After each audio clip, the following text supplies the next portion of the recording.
seorang anak muda wanita dari Manado yang namanya minta dirahasiakan, ya. Saya seorang anak muda di Manado berpacaran dan sudah terjerumus di hal yang tidak baik. Saya minta didoakan agar cowok ini bisa bertanggung jawab atas perbuatannya dan tidak menghindar menjadi manusia yang takut Tuhan, serta orang tuanya bisa setuju saya dan dia menikah. Minta tolong didoakan, terima kasih, katanya. Iya, satu hal sebelum kita mungkin nanti akan bersama-sama berdoa, satu hal yang perlu untuk pengirim WhatsApp-nya sadari bahwa ketika sudah melakukan kesalahan untuk melakukan hubungan seksual di luar pernikahan, jawabannya atau solusi sampai akhirnya ini sudah punya anak ya, sudah mengandung ya. Oh, tidak disebutkan sih, cuma sudah terjerumus hal yang baik, jadi dia minta agar orang tua setuju dan dia menikah. Juga pasangannya juga berkeinginan untuk bertanggung jawab. Betul. Gitu ya. Nah sebenarnya solusinya tidak harus dengan menikah, gitu ya, karena ketika menikah, keputusan untuk menikah diambil hanya karena perbuatan salah yang sudah dilakukan terdahulu, maka yang menjadi dasar dari sebuah pernikahan itu tidaklah kokoh. Justru nanti apabila tidak siap dan hanya karena sebatas sekedar ya udah yang penting bertanggung jawab dulu gitu ya. Justru bisa berakibat fatal. Kenapa? Karena belum tentu siap untuk bertanggung jawab secara jangka panjang. Jadi sebaiknya kalau memang sudah melakukan kesalahan, akui dulu kesalahannya dan bertanggung jawablah dengan kesalahan yang dilakukan itu. Jawabannya tidak harus langsung menikah, tetapi memang kita harus mempersiapkan diri terlebih dahulu, dan pertanyaannya adalah apakah kita sendiri sudah siap belum untuk membangun rumah tangga gitu. Karena solusi dari perbuatan salah atau dosa yang kita lakukan bukanlah dengan menikah gitu ya. Solusi dari perbuatan salah yang kita lakukan adalah kita mengakui kesalahan kita di hadapan Tuhan dan kita memperbaiki gitu ya. Kita menerima Yesus sebagai Tuhan dan Juru Selamat, kita merasakan kasih sayang Tuhan, dan kita hidup di dalam pertobatan gitu ya, hidup di dalam pertobatan dan menjaga kesucian, bahwa pernikahan itu adalah kudus dan seks itu adalah kudus. Dan karena seks itu kudus, maka seks itu seharusnya dilakukan ketika kita sudah mengikrarkan janji di hadapan Tuhan dan di hadapan sesama gitu ya. Sudah terikat di dalam ikatan pernikahan yang kudus, maka seks itu akan menjadi kudus.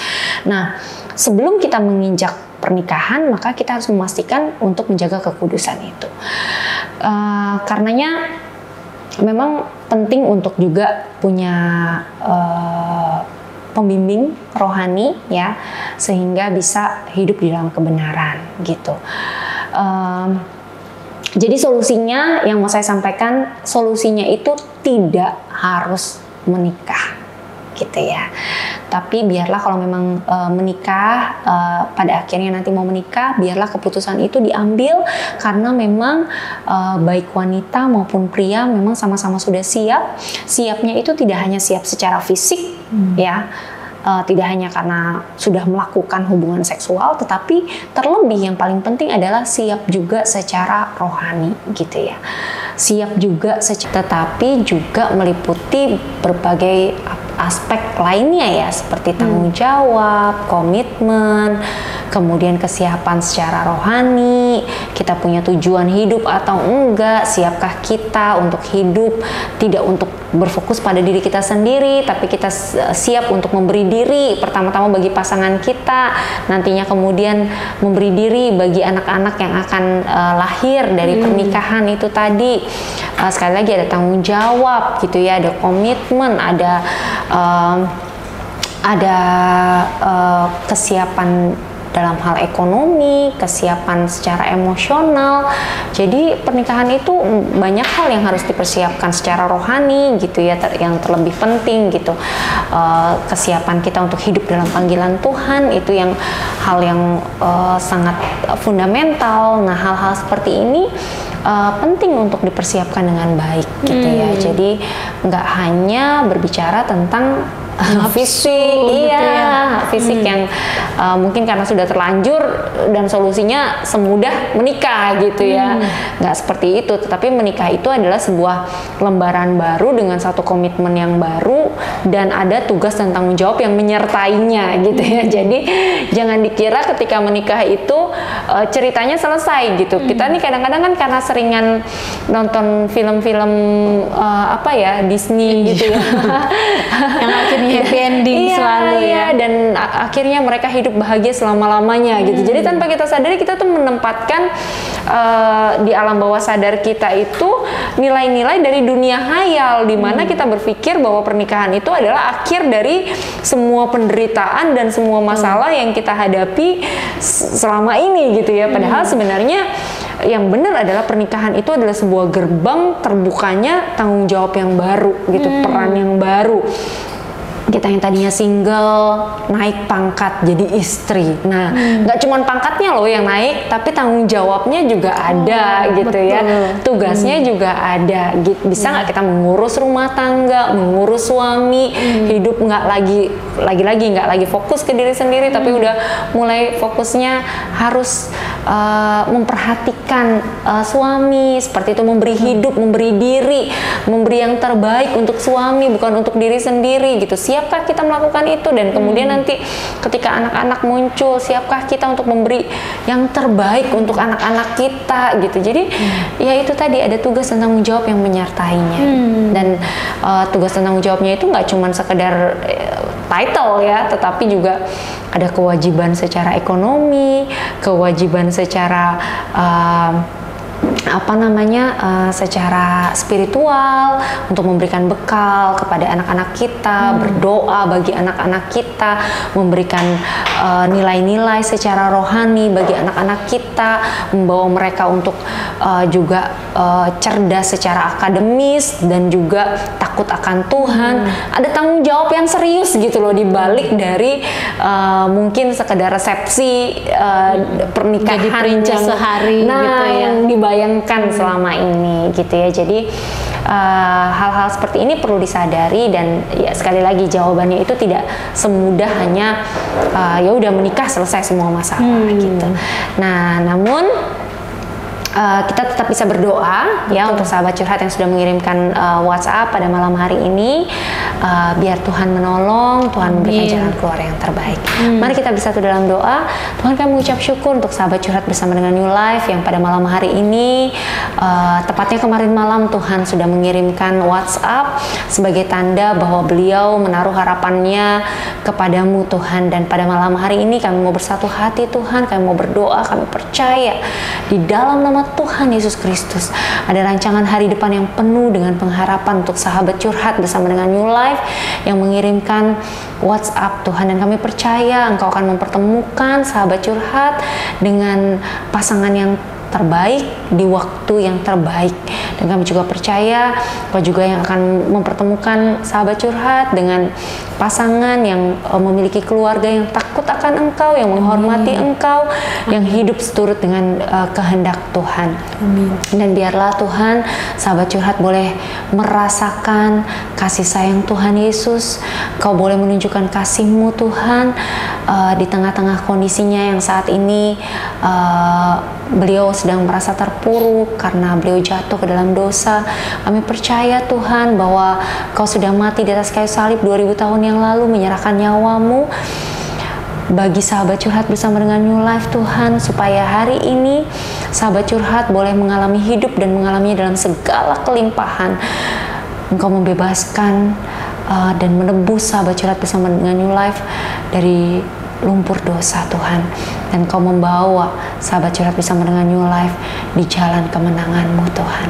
Kau membawa dia Tuhan untuk boleh terbang tinggi bagai Raja Wali Tuhan, untuk boleh menghadapi persoalan yang saat ini sedang dia hadapi dengan jalan yang terbaik yang daripada Tuhan. Biarlah kehendak Tuhan yang boleh terjadi dalam kehidupannya, dan biarlah dia boleh merasakan kasih sayang Tuhan yang sempurna atas kehidupannya. Terima kasih Tuhan, kami mau menyerahkan kehidupan sahabat curhat bersama dengan New Life ke dalam tangan kasih-Mu. Kami tahu rancangan-Mu adalah rancangan yang terbaik. Terpuji termulia nama-Mu Bapa, di dalam nama Tuhan Yesus Kristus. Haleluya. Amin. Amin. Tetap semangat ya buat yang sudah curhat ya. Ya, dan kalau pengen ngobrol-ngobrol mungkin karena ini jawabannya kan bisa jadi waktunya singkat ya. Jadi kalau mungkin masih pengen ngobrol-ngobrol lebih jauh dan pengen bertanya-tanya lebih jauh lagi, boleh juga ya untuk menghubungi di nomor yang sama di 0819 081 7-nya 4 kali 1, dan kita bisa telepon-teleponan ya, dan bisa kalau memang lagi di Batam kita bisa juga ketemuan gitu ya, ngopi-ngopi sambil ngobrol gitu ya. Dan gak usah khawatir karena semua layanan yang diberikan oleh Curhat Bersama New Life itu diberikan secara gratis, cuma-cuma, dan tanpa dipungut biaya sepeser pun. Wow, jadi kalau mau konseling sama Bu Dita, free? Emang boleh? Emang boleh se-free itu? Sebaik itu boleh. Baik banget sih. Enggak, sebenarnya bukan karena kitanya baik sih, nah, tapi sejujur-jujurnya karena saya sendiri dulunya itu hidupnya diambang kehancuran, dan saya sendiri nggak punya pengharapan dalam hidup ya. Saya punya banyak sekali pengalaman traumatis di masa lalu. Saya sendiri pernah membuang diri saya gitu ya, sebelum saya mengenal kasih Tuhan. Saya yang membuang diri saya sendiri. Saya ngerasa hidup saya ini nggak ada harapan lagi gitu ya. Saya marah sama diri saya sendiri, tapi sampai akhirnya Tuhan itu mempertemukan saya dengan Bapak rohani saya yang saat ini memang sudah dipanggil Tuhan ya, Bapak Susilo. Jadi ketika saya bertemu dengan beliau, kehidupan saya itu benar-benar diubahkan karena beliau membimbing saya, mengajar saya. Memang tidak seperti membalikan telapak tangan ya, ketika ketemu beliau langsung tring, langsung berubah gitu ya hidupnya, enggak seperti itu gitu ya. Tapi ada nilai-nilai kebenaran firman yang terus beliau taburkan di dalam kehidupan saya gitu ya. Terus beliau sampaikan, akhirnya kebenaran firman itu tertanam di dalam hati, dan karena sering dengar gitu ya, akhirnya iman itu timbul dari pendengaran akan firman Kristus kan ya. Jadi karena sering mendengar firman Kristus, akhirnya kehidupan pun akhirnya diubahkan. Dan saya mendapatkan pelayanan dari beliau itu secara gratis, tanpa dipungut biaya. Jadi karena saya sudah mengalami kebaikan Tuhan, makanya punya kerinduan aja sih untuk membagikan kebaikan Tuhan ini kepada orang-orang lain. Seperti itu. Luar biasa. Ya. Kita punya Tuhan yang luar biasa banget. Amin. Ya. Baiknya kebangetan sih Tuhan kita tuh ya. Jadi nurun ya Bu. Karena menerima dari Tuhan. Jadi baik. Menerima ya, Tuhan itu baiknya luar biasa ya. Mau pakai orang yang apa ya, rich like me gitu ya, orang yang pemberontak, orang yang banyak melakukan kesalahan, orang yang banyak melakukan dosa, orang yang nggak tahu diuntung gitu ya, orang yang nggak punya pengharapan dalam hidup, Tuhan mau pakai. Jadi ya hanya sebagai ucapan syukur sih atas segala kebaikan dan kasih sayang Tuhan. Hanya itu yang bisa diberikan seperti itu ya. Ya, luar biasa sekali. Jadi sahabat curhat jangan ragu lagi nih kalau mau curhat, mau minta didoakan, mau konseling, atau mau jumpa langsung nih kalau berada di Kota Batam ya, boleh hubungi 0819 081 7-nya 4 kali 1. Iya. Dan doa tadi adalah perpisahan kita di malam hari ini ya. Sayang sekali kita harus mengakhiri acara curhat pada malam hari ini ya Bu. Tapi jangan khawatir karena setiap hari Jumat Kamis loh, Kamis ya Bu. Iya. Oh, astaga. Kamu ingatnya malam Jumat keluar. Malam Jumat. Malam Jumat yang lain yang keluar. Ya, setiap hari Kamis jam 7 malam hanya di channel YouTube New Life Batam, siaran curhat akan menemani Anda dimanapun Anda berada, pastinya dengan tema-tema yang menarik lainnya. Dan tentunya sahabat curhat bisa curhat apa aja di kolom komentar di channel YouTube New Life Batam ya. Benar Bu. banget. Dan kami mohon maaf nih apabila selama siaran berlangsung ada tutur kata yang kurang berkenan. Tetapi tujuan dari acara ini supaya kehidupan kita menjadi lebih baik lagi, lebih bermakna dan menjadi berkat bagi banyak orang ya Bu. Ya, sahabat curhat bersama New Life, terus saksikan siaran curhat bersama New Life setiap hari Kamis jam 7 malam hanya di channel YouTube